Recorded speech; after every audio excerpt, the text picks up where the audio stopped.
Hello traders, what is going on? So this is just to give you a ad hoc update given how the market moved last night and how we can prepare ourselves. So as we mentioned, whenever we are trading, even though it is our intention to be always making profit and we want to hit TP on all our trades, right? Within our trade strategy itself, we need to embed some form of risk management measures so that if things does goes against us, our risk management is in place. But we also need to worry about another thing is that if things does goes bad and our risk management start to kicks in, we need to know what to do also, because we will probably have a few position that will hit with a stop loss 4 or 5, and most likely our open position might be wiped out. And after that, what should we do? So we need to have that follow-up plan. Back in the Sunday's webinar that we have, I did lay out quite a few plans, and I think it is a good time to re-look at this plan again. So one of the things that I mentioned is I don't really believe that we are going into a prolonged market recession where the market is going to drop like 30%, 40%, like how we see in the COVID-19 or how we experienced back in the housing crisis periods where the market fall over 50% like that. I don't think we are in that situation. This is, I believe, more like a profit taking on a very overpriced, very overhyped industry. And of course, while we were able to make quite a good sum of profit in the early 2021, we were caught a bit at the tail end there. And now that the risk management has kicked in, right, we have to see how we can continue forward. So the yesterday candles that you see, definitely something of a relief to see. Definitely it is shows that demands are coming in. They are so-called the dip buyers are coming in, and we do have quite a big volume on the candle itself. But we have to remember, when we are looking at a volume or index, especially on TradingView, since we are looking at Oanda, right? These are actually CFD contracts that are being traded. So this is not the S&P actual contracts or options that are being traded. I will believe that looking at the S&P, the put or call option might be a useful, a better accurate form of measure in terms of the money flow, right? But Oanda CFD is also quite a somewhat accurate proxy that we can use, provided that we have precedence. So what I mean by precedent is that whatever that we are trying to say, right, it must happen before. If it doesn't happen before and then we say that this is going to happen, right, then whatever that we are trying to claim has no precedent at all. So for example, what we are trying to say is, if this is a turning point, or if there are a lot of bulls coming in due to this big volume, right? Were there any other time in the past where we see this sharp spike in volume and the price start to rally from there? And if we look back at maybe all the way back to 2018, right, it does show some form of evidence that a high volume marks the bottom. So in 2018, we have seen this and this. There's a sudden spike. And of course, in November, we see a big spike here, but this is the whole process of going down. But towards the end, we see the spike is even bigger. And of course, somewhere in July 2019, also we see that the huge spike, which forms the bottom before it kicks off. But you have to understand the spread also, the spread in the sense that while the market is in a high volume mode during this period, we do see the volatility there. We do see the volatility there is about 7%, even though it is consolidating within this area with high volume, right? It is moving 7%. So if you are trying to survive through this period, you are going to face with a huge volatility in your position where price is going to suddenly shoots up, price is going to suddenly shoots down. So that kind of situation, and these are some of the things that we have to take note.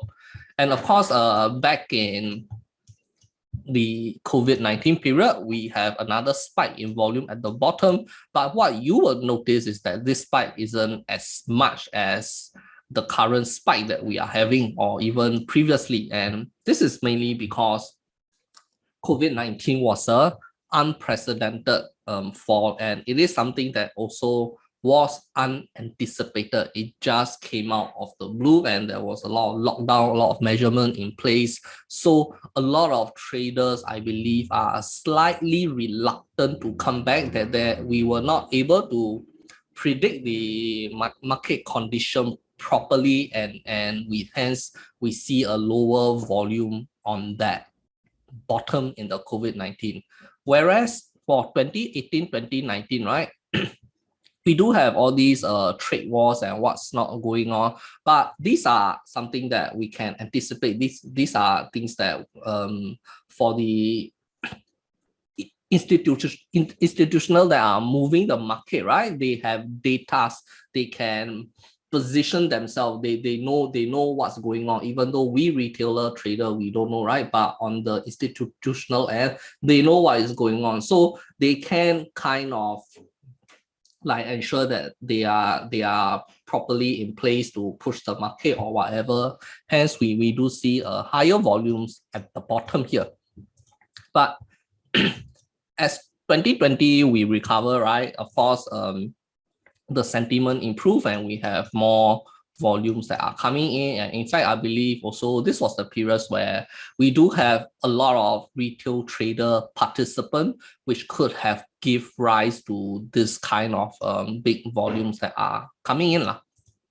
Okay, so now with that said, right, we do have some form of precedence of high volume, meaning this is a bottom, but what we do not want to do is we do not want to bottom pick this. We do not want to bottom pick this, especially if you already have hit with several stop loss position previously.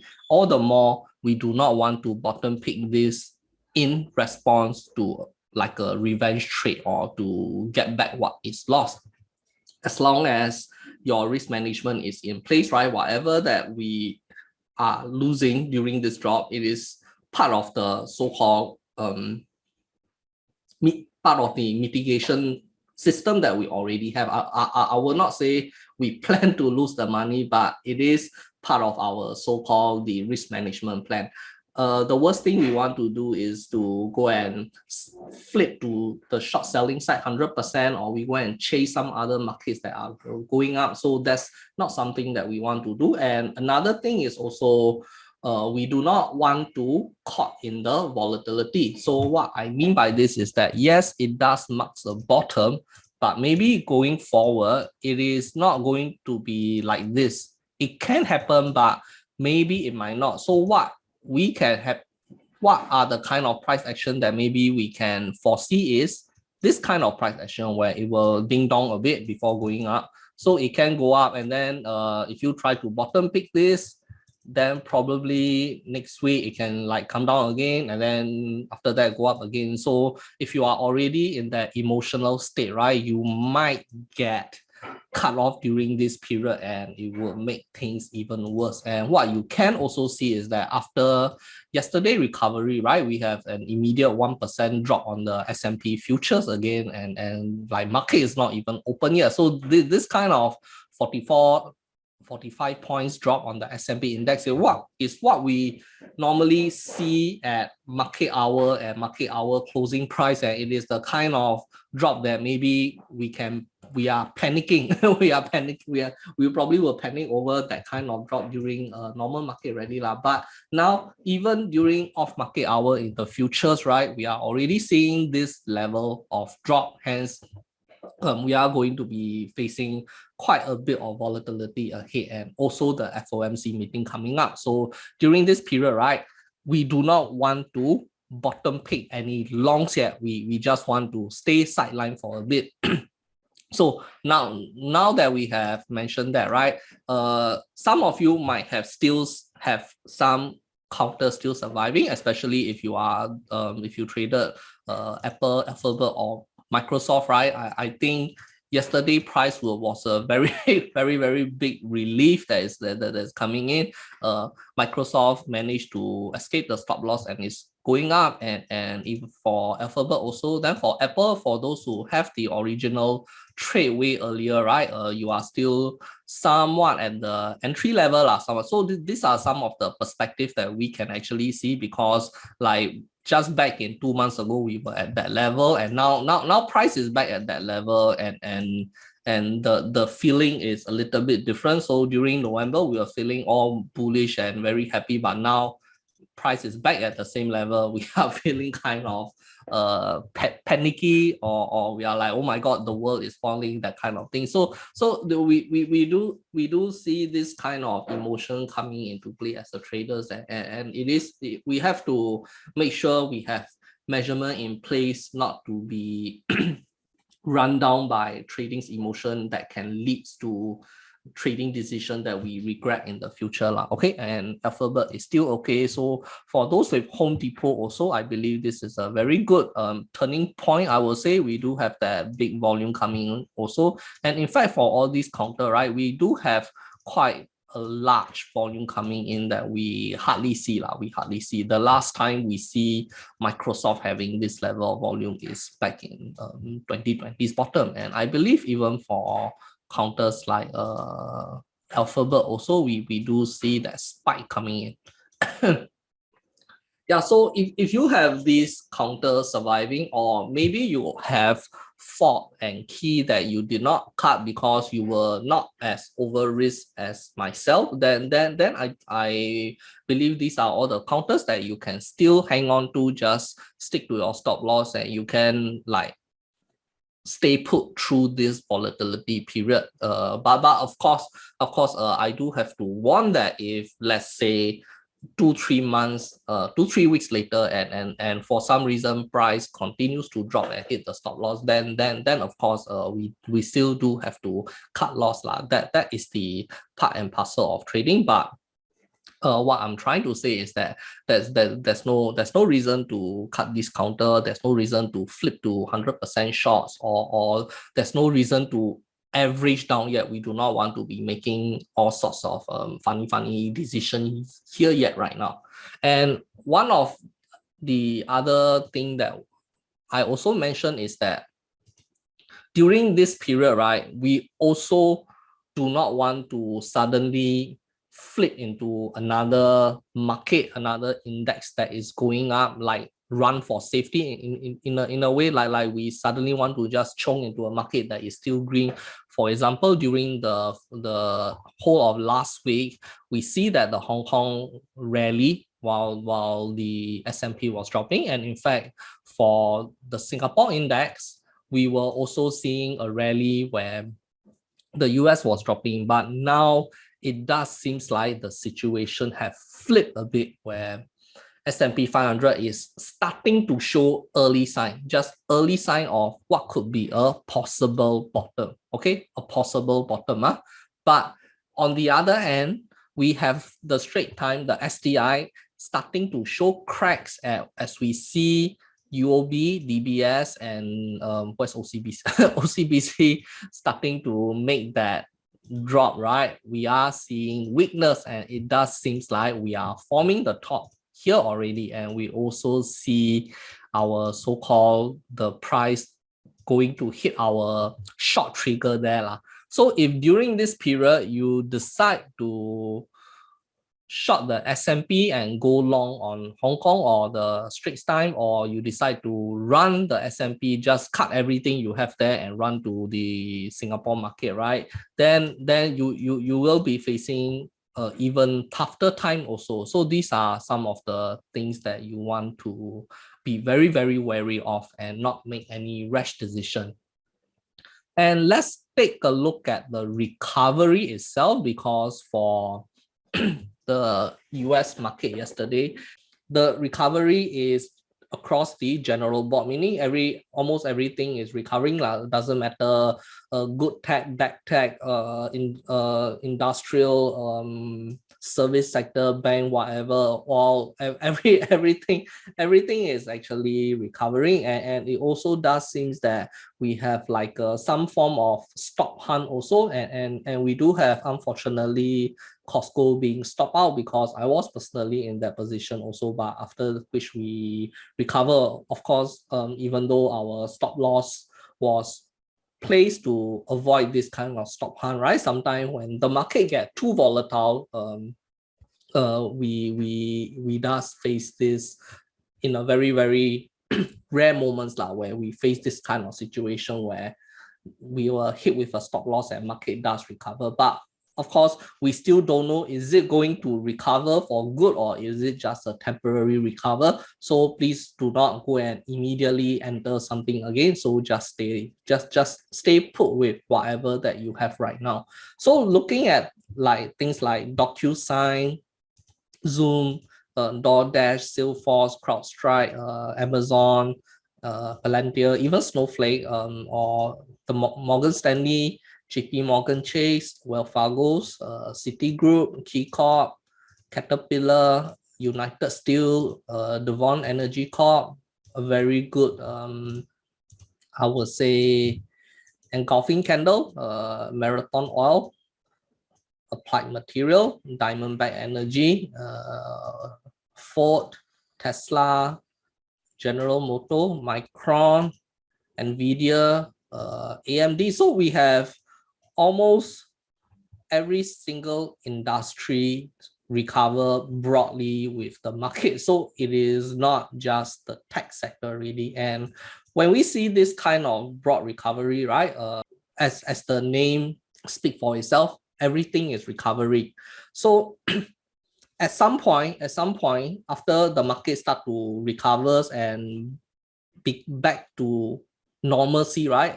Back into normal condition, you will start to see things go their own way. Also, the good counter will continue to rally, the bad counter will start to retrace and hit resistance and start to drop back. So we will have that junction soon. But now as the overall market is still in that volatility and that recovery mode, right? We will see everything moving up by a lot or down by a lot. So we have to be wary of that also. So as I mentioned, right, we do not want to suddenly swap into 100% short and dump all your long position. We just want to keep to what we have and see what we can do when the market decide to like give us a better direction. So suppose if, let's say, we have a few days of more volatility ahead, and I think until we have the FOMC decision being cemented, we probably have that volatility going forward.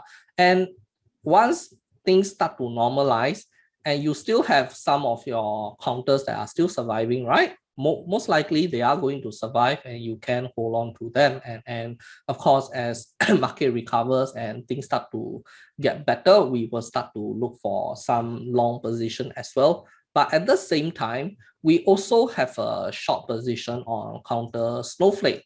So this Snowflake position, right, it is not a way for you to earn back the money that was lost during the S&P 500, the tech sell-off, but rather it is supposed to be treated as any other trade. And as the market is recovering broadly, right? Even all the shitty nonsense counter, they are going to recover as well. But once the normalcy hits in, right, where the good counters will start to go up, the bad counters will start to go down, you will start to see Snowflake branching out from everything else and start to turn back down also. And another thing is that, let's say you have Snowflake and you have another counter like Microsoft or what, right, or some other counters, then Snowflake kind of act as a hedge towards market falling in the future. So for example, let's say going forward, market start to drop again, and then your whatever counters that you are left surviving right now start to hit with a stop loss, right? Snowflake is there to kind of soften the blow to make sure that you have at least some hedge against future market drop, especially more tech sell-off that are coming in. But let's say the best situation is that everything improve, or market start to recover, or the profitable good companies start to go up, right?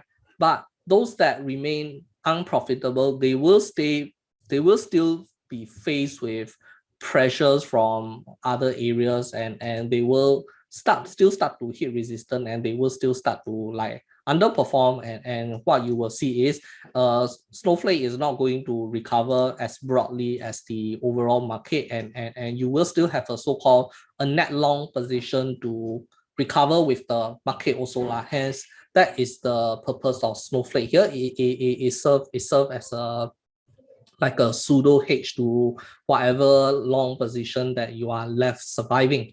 And that is also the reason why, even though we have a lot of counters that were stopped out, definitely a lot of cash being freed up, and we are not going to suddenly use all of this cash and go into 100% short mode. So that's not what we want to do. We just want to throw one shot there and we see how it pans out, and if going forward market decide to become even worse, then we will add in more shorts, and when market decide to recover, then we will definitely have long position, and we will hope that Snowflake itself will not recover as the broad market is recovering, because when market go back into normalcy, right, meaning everything is normal, the good one will recover, the bad one will drop. But now we have a abnormal market situation where everything is overpriced and everything is dropping. So we do need to take note of how the market condition is like.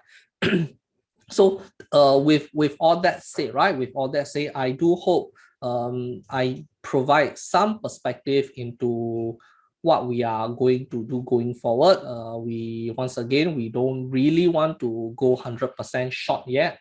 And given how most of the cash is now being freed up, we will be very careful before we go into a long on more long position. And of course, as we go into long position, right, we also need to find out a bit what are the things that is going to recover as the broad market recover, as we get used to the FOMC decision, and as the market settle down, right, we need to take a look what are the counters, what are the industry that is going to recover, and maybe we might be staying away from tech for a while. Staying away doesn't mean that we 100% avoid, or obviously if we have surviving counters such as Microsoft, Apple, Alphabet, all this, right, these are still very good tech counters that you can hang on to, and they will recover as the broad market recover. But what I'm trying to say is, at least now that we have a broader perspective of what is going on, then we might want to shift our focus a bit. There's no point in fixating on one thing when the market is showing another condition. and we need to be adaptable to the market, so as to say. But of course, we probably have a situation where for most of you, maybe you might not have entered any of the Apple, Microsoft, or Home Depot yet, mainly because even in the video itself, right, we do warn that this can happen. We do warn that this can happen, especially for Apple, right? We mentioned that this does not constitute a support here. It is very possible that this can drop, and we want to be only entering when we start to see bullish price action from the market itself. Similarly for both Alphabet and Microsoft also. So these were something that we are already mentally prepared for when we are going in, and hopefully you guys also manage to do some due diligence on your end and not just suddenly rush in the moment the video came out also. So if you do not have any position on these counters, right, then maybe you can hold off a bit. To see how the market pans out, and if the price starts to show positive recovery, right, then of course we can enter again. But now when we enter again next time, we have a very clear support level. We have a very clear support level that we can work with, because previously, since we do not have this support level yet, we are trying to kind of assess and look at a proper support level where we can put a stop loss. And most of the time, I believe we were able to hit that. And for Alphabet and Microsoft, we were somewhat able to time properly. For example, Microsoft was at 270, so we were right to go below here. we were not trying to like put like here this and yeah, so that's kind of analysis is actually quite powerful also. But unfortunately for Apple, I do relook at the video, and the stop loss given was, I believe, 155, and we just shyly hit. So for those who sort of like did not exit and somehow managed to like survive through this, I will say that is a lucky moment. And of course, if eventually price does come back down again, right, do make sure that you exit in order to protect yourself. But those who did not enter, still waiting, right, as I mentioned, right, we can wait for a few more so-called confirmation signal that market has normalized, and then we have a very good price level that we can play our stop loss around. So that's definitely a plus thing. And even for Alphabet also, and when we were trying to place the trade plan for Google, right, we did not really want to use this 2 level as our so-called to plan our support, but we decided to go slightly lower, and that was of course a better decision in this case, as our position is still surviving. So those who have this counter and are still in this counter, I think we have been through a very big ordeal, and at least now we have seen some form of a potential market bottom, not confirmed yet, and hopefully condition will improve in the future. But those who have not entered the trade yet, we can look out for better confirmation signal. And once we have those confirmation signal, right, at least we have a very good price level that we can place our trade on, or we can plan our stop loss on. Okay, so that's one thing that we can take a look at. So on another end, on the other side of the spectrum, we have to take a look at what the other market are doing. And of course, from what we are seeing right now, Straits Times Index is pretty weak, and we are starting to see some form of cracks. So maybe here we can do a short selling on this, since this is a totally separate market condition from the US itself. But once again, right, when you go into this short trade, you still have to adhere to that 2% risk, and make sure that your mindset is not, I am trying to get back the money that I've lost. Just enter this trade with the mindset that it is just like any other trade. So there are only a few ways to short the Straits Times Index, which is the STI ETF itself, which you can find on I believe most CFD platform. It will be known as the SPDR STI ETF. I'm not sure you can short this SPDR STI ETF on Tiger. I have not tried it because all my shortings are done on CFD on CMC CFD platform. So you can take a look. In this situation, right, I do believe shorting the index is a safer route compared to shorting the bank itself, because even though the banks are the one that is pulling the index, we have to know that within the index, there's a lot of nonsense companies that are dropping left and right, and this company can actually pull down the index, which can cause the Straits Times Index to drop even further. So these are some of the things that we want to take note of. So maybe we can have a few days where the banks recovers, but because everything else is doing bad, right, the index will remain stagnant.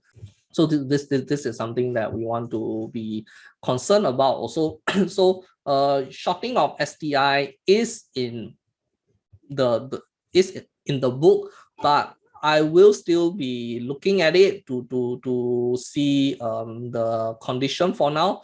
I don't really want to jump into the short situation yet because, as I mentioned, right, we don't really want to go into 100% shorts. I believe the volatility is still ahead given that we still have the FOMC meetings lah, and these kind of meetings, right, it will affect the volatility of the stock. Doesn't matter whether they are cutting rate or raising rate or whatever they are doing, right, that there will be some kind of volatility. And if we are caught in a position with very tight stop loss, that kind of thing, right, even if we are right, even if you are right in our position, we can get cut off. For example, let's say you short here and then they decide to raise the rate or whatever, and price can actually shoots up or what, and then start to come back down because now most market and the institutional know what is the decision going to be, and they are just trying to like play around. They are just trying to get out of the trade or whatever, and then you might end up in a very bad position lah. Okay, so there is still going to be huge volatility ahead. We do not want to enter any position recklessly right now. We have one short position on Snowflake just to test things out and also act as a hedge for any kind of market movement going forward, especially if you are holding on to other tech stock which still surviving. Secondly, we do not want to run to safety in other indices yet because they are starting to show some weakness. We have Hong Kong retracing back already, and seems like what it is a lower high. And of course, I mean, this one can suddenly shoot up also, and the trend will continue. But once again, right, given the condition we are right now, where there's a lot of volatility coming ahead, we want to be careful also. We do not want to suddenly jumping into another position. And one of the key things here is that one of the soft skill that I want to also share is that as traders, right, when we take a stop loss or when we take a profit, when we take a stop loss lah, we have to be careful about immediately jumping into a new trade. So for example, if I took 3 stop loss in a row, and all these 3 stop loss are from some strong counters that have very good support level, the stop loss level are very good, and I hit stop loss on these 3 counters. And when that happen, right, it should gives you some form of indication that maybe something is not going maybe something is not going right. And even though you have cash open up in your trading account, you do not want to immediately enter a new position because now we have some signal of maybe things are starting to turn a bit, and we do not just in out like the moment one thing hit stop loss, immediately enter again. Of course, we want trader always want to be optimal, like optimized in a sense that we always want our cash to be in trades. We always want to buy the bottom, we always want to sell the top, but sometimes when we see abnormal situation, we need to hold back a bit. We need to like pull back a bit lah. Of course, if we are hitting like 4 or 5 profits left and right, then of course, once you hit the profit, you will immediately go and look for next position that you can enter and get the profit trains continue. But when we are facing the opposite, situation where we are hitting maybe 3 or 4 stop loss, right? Then we want to be careful about directly going into another new trades lah. So going forward for now, we will stay low for this week. We see how the rate decision goes, and we see how the market respond. So the key thing is not the rate decision itself, because whatever the decision is, we truly cannot know how the market will react. mainly because we do not really have that level of analytical knowledge to make that decision where rates remain the same, market go up, rates go down, market go up, rates go up, market go down. Although on the surface level, there's a lot of general things that you can infer based on our basic knowledge, which is that yes, if the rates go up, market might go down, or if a company have a good earning report, then the stock is definitely going to go up. So these are the surface level analysis. But at the deeper end, right, we can also say things like the market have already fallen, probably in anticipation of an increase in rate. And when the market fall during this period, it actually fall much further than what it should have. And when the Fed does increase the rate, the market recovers. So we have like a opposite correlation that's happening. And sometimes the analytical knowledge that requires to see whether if the market have overextended in the sell down, or if the market is pricing in certain things, right? It is truly beyond our knowledge, beyond our skill. We do not have the levels of data and analytical skill of the institutional who are specialized in analyzing all these things. And in fact, those who truly have ideas of what they are doing, they are not out in MoneyMind, they are not out in Bloomberg and share that information with everyone. They are probably sitting in their office with their investment bankers trying to profit from the whole thing. So but on our end as a retail trader, right?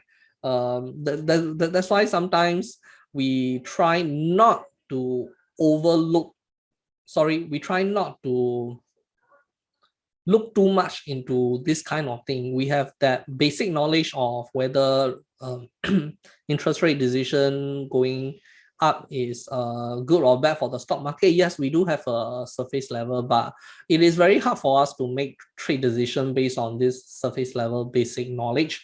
So we want to prevent that kind of thing. We want to prevent that kind of mistake. And the next best thing we can do is to watch how the market respond after the decision has come out. And from there, right, we can position ourselves to see if the market has overextended in the sell-off, or the market has still a long way down, or we are positioning from a recovery. And from there, right, we can make further trade decision. And I hope I've given some form of perspective, and I hope you guys are staying calm, and we will have our AMA stock request discussion coming this week. But of course, I will try to answer any other questions that you have also, especially if you have any open position on some of the tech counters that are still surviving, or maybe some of the counters that you decide to hold despite hitting stop loss, that kind of situation. And of course, all this, right, at the bottom line level, it is all built on 2% risk. So if you have a position that you took 10% risk and it is now in a very big rate, then these are things that I truly cannot help you with, because risk is something that you have to really do on your end. Okay, so stay safe everyone, and have a good day.